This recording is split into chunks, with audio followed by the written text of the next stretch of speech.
এই জায়গায় রাবণ আসি স্নান করଥିଲା এইভাবে পড়ছি ଇଏ କରି ଏଇଠି ଆସିକି କେମିତି ପାଣି ନଥିଲା? ପାଣି ଟୋପା ନଥିଲା। ଗୋଟେ ଗୋରୁ ଟାପୁରେ ମାନେ ଦେଖିଲା ଆସି ପାଣି ରାବଣ ଦେଖା ଗୋରୁ ଟାପୁରେ ପାଣି ସରସର ହିଁ ବାହାରିଲା। ସେଇଠି ପାଣି ଗାଧେଇକିରି ସ୍ନାନ କରିକି ଏ ନାଁ ହେଲା ଗୋ ତୀର୍ଥ। ଯେତେବେଳେ ରାବଣ ଆସିଥିଲା ଏଠି ଅମରତ୍ୱରେ ଯଜ୍ଞ କରିବ ବୋଲି, ଅମରବରଣ ହବ ବୋଲି, ଏ ଦେଖିଲା ଆସି ପାଣି ନାହିଁ। ଗୋରୁ ଟାପୁରେ ମୁझे ପାଣି ମାନେ ଗୋରୁ ଟାପୁରେ ପାଣି ଦୂର ବାହାରିଲା। ରାବଣ ସେଇଠୁ ସ୍ନାନ କରି ଅମରତ୍ୱ ଜଗନ୍ଥିଲା ଅମରବରଣ ହଉ। ସେଇ ଯୋଗେ ୟା ନାଁ ହେଲା ଗୋ ତୀର୍ଥ।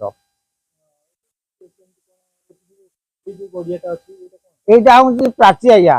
ଏ ପ୍ରାଚୀ ତ ଏଇ ଦେଖଉଛି ଏଇଭଳିଆ ପରିସ୍ଥିତିରେ ଅଛି ଆଉ। ହଁ ହଁ ରାବଣ, ହଁ ହଁ ହଁ। ଏଇଟା ଆଜ୍ଞା ହଜାର ହଜାର ବର୍ଷ ଆମେ କହିପାରିବୁନି। ମତେ 65-66 ବର୍ଷ ହେଲା। ଆମ ବୋପା ଆଚାର ଯାହା ଶୁଣୁଛୁ ଆମେ ସେଇଆ କହୁଛୁ, ଆମେ କହିପାରିବୁନି। ବହୁତ ପୁରୁଣା ଜିନିଷ ଇଏ।